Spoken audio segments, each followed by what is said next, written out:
Bonjour, nous allons aujourd'hui évoquer quelques secrets de la Tour Eiffel. Sur cette photo, je vous en donne tous les indices. Alors soyez perspicaces et vous aurez déjà trouvé certaines connexions entre cette image et nos secrets. Un rond rouge, un faussaire, une autre tour, des taxis, cela vous parle ?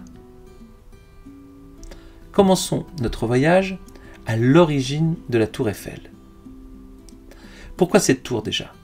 À l'époque, Américains, Anglais et Français voulaient construire le plus haut monument au monde et dépasser la barre mythique des 1000 pieds, ou 300 mètres.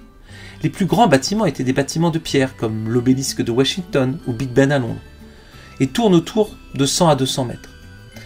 En 1833, l'Anglais Richard Trevithick meurt 2 mois après avoir présenté son projet de colonne de 1000 pieds pour commémorer le Reform Act, un concept repris par Clark and Reeves pour l'exposition universelle de Philadelphie en 1876. Faute de crédit, le projet avorte, mais l'idée reste dans l'air.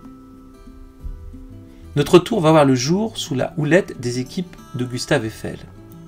À l'époque, il est très connu. Il a fait le pont Maria Pia sur le Douro, le viaduc de Garabi, qui lui assure une énorme renommée. L'arc de 165 mètres de portée qui soutient le tablier du pont constitue un record du monde. Et en 1881, la conception de l'armature de fer de la Statue de la Liberté inaugurée à New York en 1886. Ils vont donc concourir pour le projet de tour qui sera construit à l'occasion de l'exposition universelle de 1889. Des centaines de projets arrivent, mais c'est l'équipe d'Eiffel qui gagne. L'idée initiale n'est pas d'Eiffel lui-même, mais de 2 de ses ingénieurs, Nouguier et Cochelin. Mais c'est le nom d'Eiffel dont on se souviendra. La tour ne devait pas perdurer au-delà du contrat de la concession, soit 20 ans. Allez, le chantier peut démarrer. Notre-Dame de fer... non, pardon, pas celle-là, ça c'est Margaret Thatcher. Donc, que disais-je ? Ah oui, avant même de commencer, le chantier, une levée de boucliers surgit. Des intellectuels tels Maupassant, Alexandre Dumas fils, Garnier, Gounod ou encore Verlaine se mobilisent et écrivent une lettre contre la construction. Faut dire qu'en plus d'être un tas de ferraille au beau milieu de nos immeubles en pierre de taille parisiens, on avait décidé de la faire rouge. Mais bon, rien n'y fit, et heureusement, elle va naître. Le projet est lancé et il va durer un temps record, 2 ans, 2 mois, 5 jours. Nous sommes en 1887, la tour sort de terre, regardons sur cette animation 3D les étapes de sa construction.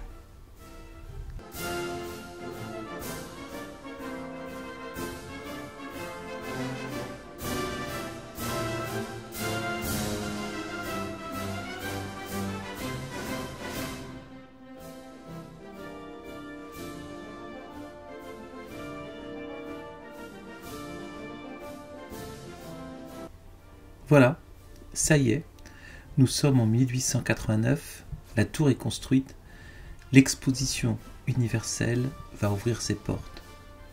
Et si on allait y faire un tour ? Vous me suivez pour voir un petit peu comment c'était à l'époque ? Allez, c'est parti.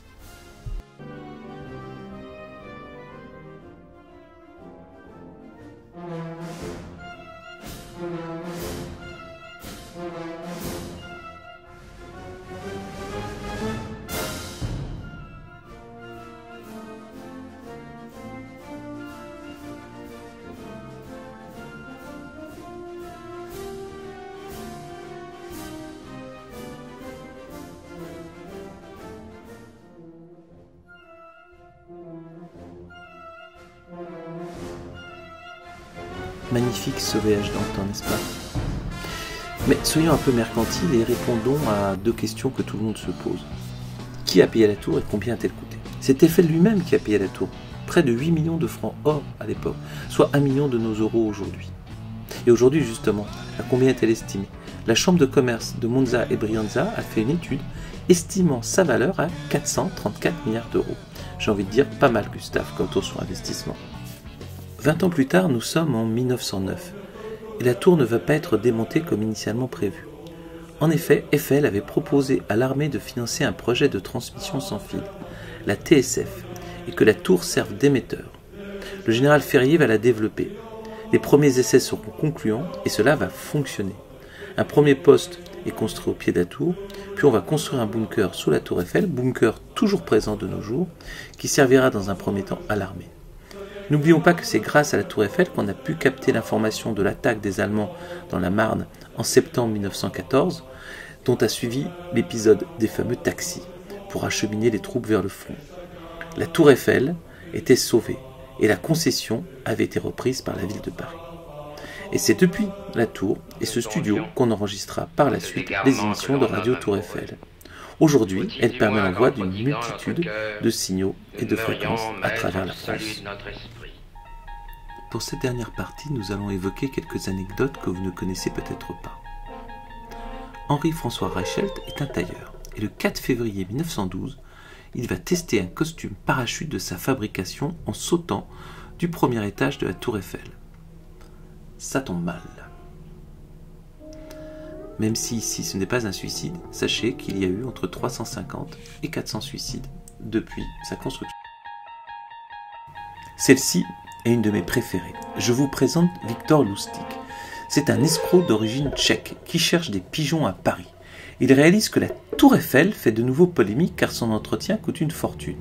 Alors il va le monter une énorme arnaque. Il se fait des faux papiers de la mairie de Paris, puis il convoque les 5 plus grands ferrailleurs de la capitale à l'hôtel Crillon et leur explique qu'on va démanteler la tour Eiffel. Et que si ils sont intéressés, alors qu'ils fassent une offre. La plus grosse remporte le marché. Bingo! Il va ferrer un des participants, Monsieur Poisson. Et oui, c'est son vrai nom. Il lui dit que, moyennant un pot de vin, il fera passer son dossier en priorité. Poisson le paye et il va ensuite à la mairie avec le certificat fourni par Lustig. Et là, bien sûr, le pauvre réalise qu'il s'est fait arnaquer. On ne saura jamais combien il a payé. Le 25 août 1944, un commando de 6 pompiers gravit les 1700 marches de la tour Eiffel en 18 minutes afin d'y faire flotter le drapeau français. Ils sont menés par le capitaine Sarniguet. C'est lui qui, en 1940, avait dû contraint et forcer retirer le drapeau français du sommet. Il s'était juré de le remettre en place. Vous connaissez tous le phare de la tour Eiffel. En fait, ils sont 4 synchronisés qui se déclenchent l'un après l'autre afin de donner l'impression d'être un seul phare tournant qui, tous les soirs, éclaire le ciel parisien. Pour terminer ces anecdotes, répondons à 2 questions. Non, la tour Eiffel n'est pas la plus haute, c'est la tour de Tokyo, 332,50 m. Et oui, Gustave Eiffel avait fait construire un appartement au 3e étage de la tour Eiffel, mais qu'il n'a jamais occupé. Et demain, quoi de neuf? Elle ressemble à ça, la place du Trocadéro? Pas vraiment. Aujourd'hui, pas de verdure, peu de piétons, mais des voitures en haut et en bas. Eh bien, pour les Jeux Olympiques de 2024, tout cela aura disparu pour faire place à des espaces verts. Et le pont de Iéna sera une longue promenade totalement végétalisée.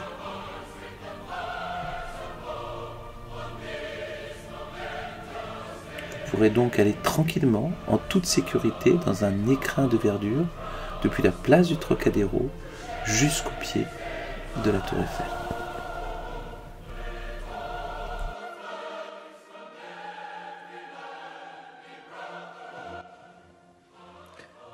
Rebonjour, ou plutôt au revoir.